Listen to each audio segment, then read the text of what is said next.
শেখ হাসিনার যারা প্রতিনিধিত্ব করত তারা বিজ্ঞ আদালতে এসে অনেক কথাই বলে। তারা বলে এটার সাথে জড়িত ছিলাম না, আমি এটা করি নাই, ওইটা করি নাই, অসুস্থ হয়ে যায়, অনেক সময় কারাবাচরণও করে। এটা আমরা মাথায় নেই না।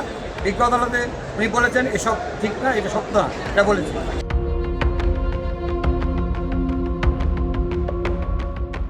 এই আজকের আসামি বিচারপতি খায়রুল হক সাহেব ইচ্ছাকৃতভাবে উদ্দেশ্য প্রণোদিত হইয়া দুর্নীতিমূলক ও নির্দেশাত্মকভাবে উক্ত সংক্ষিপ্ত আদেশ উপেক্ষা করে উক্ত আপিল মামলার পূর্ণাঙ্গ রায় লিখেন, পূর্ণাঙ্গ রায় স্বাক্ষর প্রদান করেন এবং পূর্ণাঙ্গ রায় প্রকাশ করেন।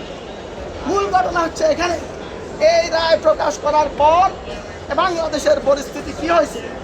এই রায় যেদিন খায়রুল সাহেব দিয়েছেন সেই দিনে বাংলাদেশে ফ্যাসিজমের পথ উন্মুক্ত হয়েছে।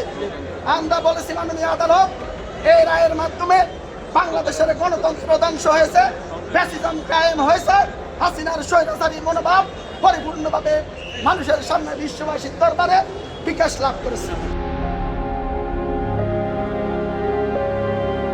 কিন্তু আমরা বিগত বলেছি, সব বিস্তারিত আমরা বলেছি, বিগত শুনে 7 দিনের মানবাধিকার।